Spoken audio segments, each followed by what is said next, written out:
warahmatullahi wabarakatuh. Alhamdulillah, wassalatu wassalamu ala rasulillah Sayyidina Muhammad ibn Abdillah wa ala alihi wa sahbihi wa mawala, la hawla wa la quwwata illa billah. Allahumma salli ala Sayyidina Muhammad salatan tuwassi'u biha lana al-arzaq wa tuhassinu biha lana al-akhlaq wa ala alihi wa sahbihi wa barik wa sallim, amma ba'du. Pada teman-teman semuanya kelas 10 IPA atau IPA voice maupun girls ya. Pada kesempatan kali ini saya mendampingi kalian belajar kitab dalam rumpun ilmu nahwu, dan kitab yang kita pelajari adalah Al-Ajurumiyah, atau di kitab kalian yang sudah kalian dapatkan dari pesantren namanya Matnu Al-Ajurumiyah. Sebelumnya saya mohon maaf jika ini suara saya ini agak mungkin bising, ada suara bising karena ini laptop, jadi saya mohon maaf. Mungkin bisa didengarkan lewat speaker HP saja kalau kalian pakai HP, jangan pakai headset ya. Nah, pada pertemuan pertama kali ini saya ingin membahas tentang apa sih yang akan kita lakukan hari ini. Madza sanaf'al yaum. Yang pertama, perkenalan. Nah, ini saya ingin memperkenalkan diri secara singkat saja gitu. Nah, bagaimana dengan kalian? Saya sebenarnya ingin kenal dengan kalian juga. Akan tetapi karena terbatasnya media, terbatasnya komunikasi, jadi mungkin saya masih sulit untuk lebih kenal dengan kalian. Lebih bagusnya sih kalau kalian tahu WhatsApp saya, bisa memperkenalkan diri, bagus gitu, nanti akan saya save. Karena kalian kan sudah SMA. Kalau saya mengajar di MTS itu kan, kalau MTS itu kadang-kadang HP-nya masih mengikuti ayah atau bundanya. Kalau kalian, saya yakin kalian sudah memegang HP sendiri. Jadi saya akan memperkenalkan diri secara singkat. Yang kedua, saya akan memaparkan mekanisme belajar dan tanya jawab, mungkin ini sama dengan guru-guru yang lain. Dan yang ketiga, tentang ilmu nahwu. Saya akan memaparkan ilmu nahwu itu apa. Yang keempat, fungsi dan manfaat belajar ilmu nahwu. Yang kelima, tentang kitab Jurumiyah yang akan kita baca dan pengarangnya. Dan yang keenam adalah tugas. Tugas nanti dikerjakan lewat Google Classroom. Perkenalan guru, saya guru nahwu. Nama saya Muhammad Masudi SH. Saya lahir di Bantul. Bantul itu salah satu kabupaten di Yogyakarta. Tanggal 24 Mei 1992. Saya anak kelima dari 18 saudara. Anak kelima ya, kelima dari 18 saudara. Dan status saya insya Allah mohon doanya akan menikah. Insya Allah jika nanti kalian berkesempatan nanti hadir pada pernikahan saya, insya Allah dekat. Pengalaman belajar, saya pernah belajar di TK. Kalau dulu belum ada PAUD, saya langsung ke TK, lalu ke SD, SDN Watu di daerah saya sendiri, lalu MTS MA Al-Ma'had An-Nur, ini di pesantren, lalu Ma'had Ad-Dauli Syria, Damaskus Syria.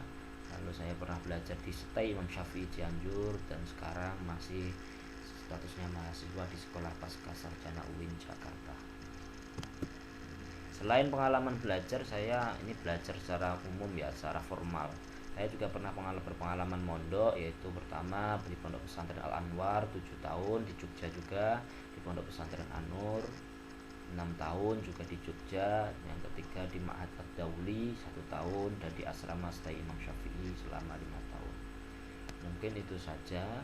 Jika ada pertanyaan silahkan nanti ditanyakan lewat PC tentang saya. Selanjutnya mekanisme pembelajaran. Mekanisme pembelajaran ada tata tertib, sistem pembelajaran, dan ada sistem penilaian.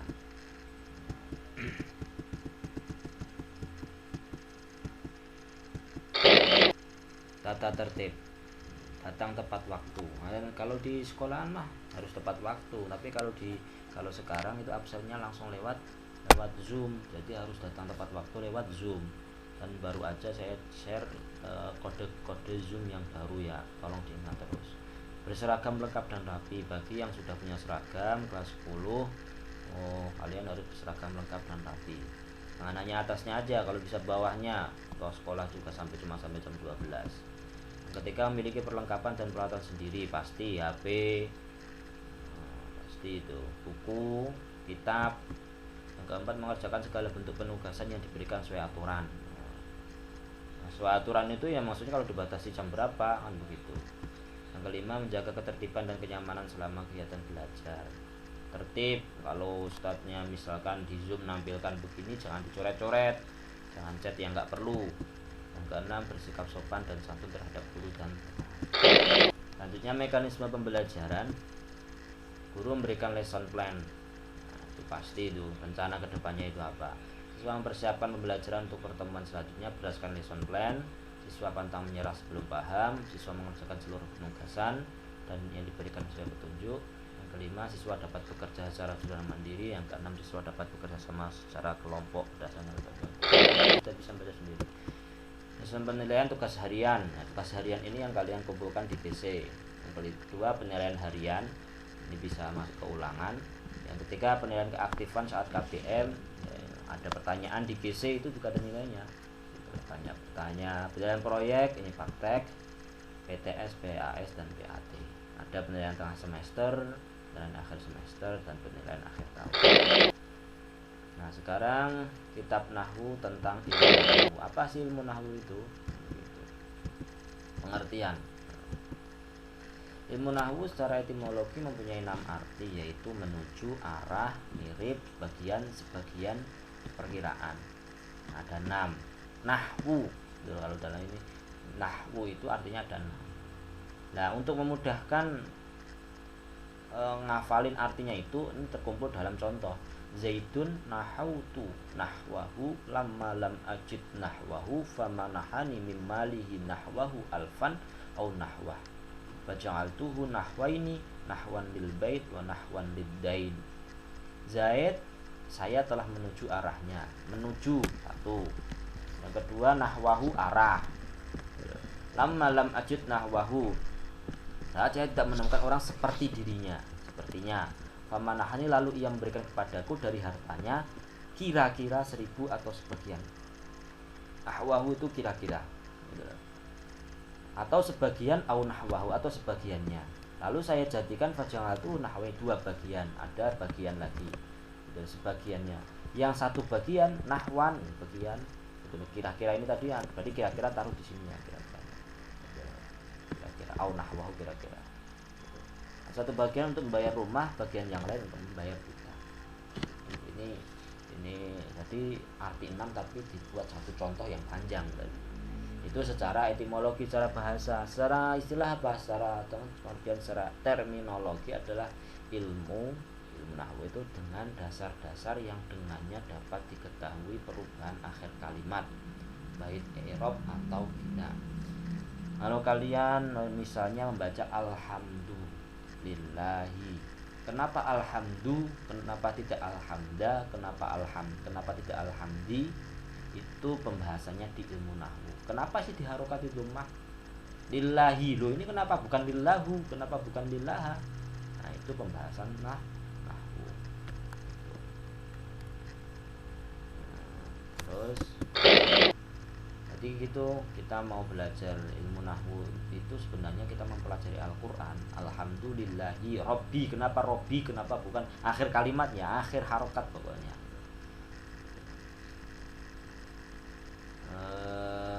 Ya, terus hukum mempelajari ilmu nahwu. Yang pertama, fardhu ain bagi orang yang fokus mempelajari Al-Quran, tafsir dan hadis, karena sedikit saja perubahan harokat pada keduanya. Nih, kita kan pedoman kita kan Al-Quran dan hadis. Walaupun ada qiyas dan ijma, tapi pedoman paling utama yang nas gitu loh, yang berbentuk teks itu Al-Quran dan hadis. Karena sedikit saja perubahan harokat pada keduanya bisa menimbulkan perubahan pada arti dalam kurung maksud, bahkan bisa menjerumuskan kepada kekufuran. itu. Kalau salah sedikit aja itu bisa kufur. Sebagai contoh kafirnya Bani Israel yang mengganti satu huruf dalam firman Allah yang tertera dalam kitab Injil, ya Isa anta nabiyun gitu loh. Anta nabiyun wa ana walatuka. Itu salah, itu karena orang-orang kafir itu merubahnya itu jadi salah gitu. Yang kedua fardu kifayah. Bagi orang-orang yang fokus mempelajari ilmu selain Al-Quran dan hadis seperti ilmu fikih. Nanti kalau fardu ain itu wajib dilakukan oleh semua orang yang ingin benar-benar fokus mempelajari Al-Quran dan hadis.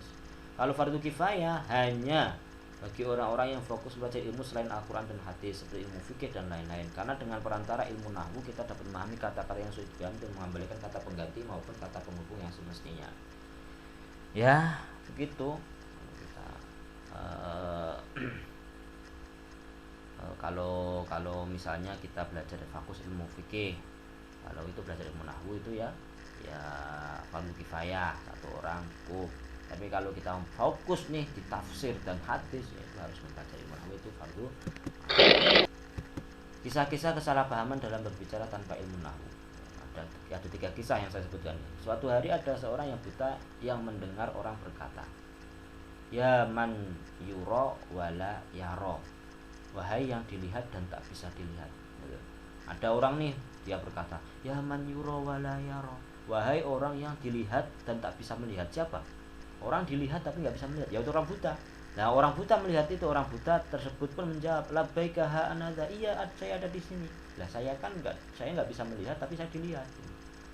Nah terus mestinya orang yang membaca itu tadi misalkan seharusnya ia membaca ya man yaro wala yuro, karena yang maksud adalah wahai zat yang maha melihat dan tak bisa dilihat, maksudnya Allah. Ya man yaro wala yuro gitu loh.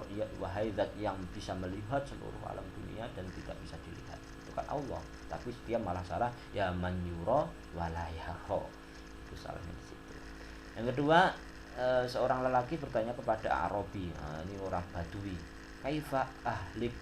Dia malah bukan kaifa ahluka, tapi malah kaifa ahlik, bagaimana aku mati. Nah ini orang Badui pun menjawab solban, dengan dipancung. Padahal lelaki itu ingin bertanya tentang keluarga si Badui tadi gitu loh. Kaifa ahluka. Nah, kalau orang salah belajar ilmu nahwu jadinya kaifa ahlik, salah itu. Yang ketiga, ada seorang ditanyain tentang ayahnya. Sang penanya, ma fa'ala abuka bihimarihi, apa yang telah ayahmu lakukan pada keledainya.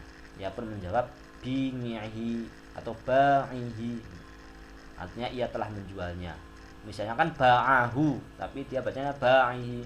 Sang penanya, kenapa kamu baca ba'ihi? Ia pun menjawab, nah kenapa kamu juga membaca bihimarihi? Kenapa yang atas tadi bihimarihi?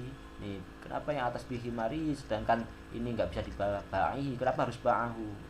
Sang penanya, karena aku menjerkan dengan huruf jerba. Ia pun juga menimpali, nah kenapa huruf bakmu menjerkan sedangkan huruf bakku tidak? Kalau ini ada baknya, kenapa ini bihimarihi terus ini tidak bisa dibaca ba'ihi?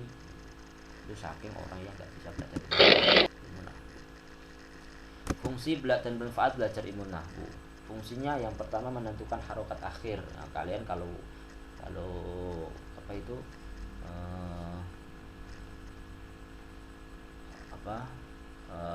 kitab-kitab gak berharokat itu bisa mengharokati sendiri. Yang kedua, menentukan faedah dan makna dalam bahasa Arab. Itu bisa memahami dalam bahasa Arab.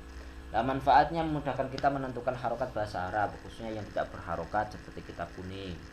Kalau yang berharokat mudah, Al-Quran mah mudah. Kalau yang nggak berharokat, kita harus bisa ilmu nahwu. Memudahkan kita dalam memahami sebuah kalimat bahasa Arab. Memberikan peluang menjadi orang yang memiliki keahlian dalam bahasa Arab, memudahkan kita dalam mengambil referensi dari kitab-kitab kuning. Sekarang kenapa kita harus belajar? Nah, jadi nahwu itu rumpun ilmu. Ada banyak yang kitab-kitab tentang ilmu nahwu, cuma yang kita pelajari adalah kitab jurumiyah. Apa itu kitab jurumiyah? Kitab jurumiyah dikarang oleh Syekh Ibnu Ajurum. Syekh Ibnu Ajurum adalah Abu Abdillah Muhammad bin Daud As-Sinhaji, dengan mengkasrahkan huruf shad jadi As-Sinhaji, ya, bukan As-Son Haji. Bukan dengan memfathahkannya seperti yang sering disebutkan oleh sebagian kalangan, seperti yang diriwayatkan oleh Al-Hamidi. Kalimat As-Sinhaji ini dinisbatkan kepada salah satu kabilah yang berada di negeri Maroko, yaitu kabilah Sinhajah. Nah, Jadi pengarangnya itu namanya Syekh Ibnu Ajurum As-Sinhaji, itu aja. Nama kabilah Sinhaja kemudian dikenal sebagai Ibnu Ajurum. Asal kata Ajurum menurut Ibnu Imad Al-Hambali adalah dalam kitab Syadarat Al-Zahab, formulisnya dengan memfathahkan huruf alif mamdudah, mendhommahkan huruf jim dan mentasydidkan huruf ra. Jadi bacanya gimana? Memfathahkan alif kan panjang, mamdudah itu kan panjang, jimnya di dhamma, ajurumi, salah ajurumi menurut Imam Ibnu Imad Al-Hambali. Tentang pengarang lah itu kan tadi kan Ibnu Ajurum. Syekh Ibnu Ajurum dilahirkan di kota Fasa, sebuah kota besar di negara Maroko pada tahun 672 dan wafat di kota Fasa juga. Meninggal di situ pada hari Senin pada 20 Safar 723. Umurnya kira-kira berapa ini? 8 berarti 51 tahun. Beliau menimba ilmu di Fasa hingga pada suatu hari beliau bermaksud untuk menunaikan ibadah haji ke tanah suci. Ketika melewati Mesir, kalau dulu nggak ada pesawat, itu beliau singgah melewati Mesir sehingga di Kairo dan menuntut ilmu kepada seorang ulama nahwu termasuk Al-Andalusiyah yaitu Abu Hayyan. Para kitab Al-Badrul Muhit sampai mendapat restu untuk mengajar dan menjelaskan sebagai salah satu imam dalam ilmu gramatika bahasa Arab atau ilmu nahwu. Selain terkenal sebagai ulama nahwu, beliau juga terkenal sebagai ahli fikih, sastrawan dan ahli matematika. Di samping itu beliau menggeluti ilmu seni lukis, kaligrafi dan tajwid. Nah, isi kitab Jurumiyah kita bahas isinya apa aja sih? Dari bab pertama, bab tentang macam-macam kalam atau ucapan, bab ketentu perubahan kalam, dan ini semuanya ini insya Allah kita pelajari. Yang kiri ini semester pertama, kita usahakan selesai. Yang kedua ini semester kedua. Itu jadi harus ekstra ya, semoga kita bisa. Nah, tugasnya apa? Rangkumlah dan tulis di lembar kosong kitabmu. Itu ada di halaman kedua di samping apa itu di halaman kedua di halaman kedua itu di sampingnya. Nah, sampingnya cover. Setelah cover ada halaman lagi kan, di belakangnya kan ada putih gitu loh. Itu ditulis di situ aja, nanti difoto. Tentang apa? Pengertian ilmu nahwu, fungsi dan manfaat ilmu nahwu, hukum pelajari ilmu nahwu, dan nama lengkap pengarang Jurumiyah. Itu ya. Upload gitu saja. Ya, cukup sekian dari saya. Semoga tetap semangat walaupun kalian anak baru, walaupun belajarnya online, tetap gunakan waktu sebaik-baiknya dan niatkan kembali. Perbaiki niat kalian bahwa belajar kalian itu bukan untuk mencari ijazah, belajar kalian itu bukan untuk mencari apa-apa, tapi murni karena Allah Subhanahu wa Ta'ala dan karena ilmu. Bahagiakan orang tua, jangan lupa jangan kecewakan orang tua. Sekian, assalamualaikum warahmatullahi wabarakatuh.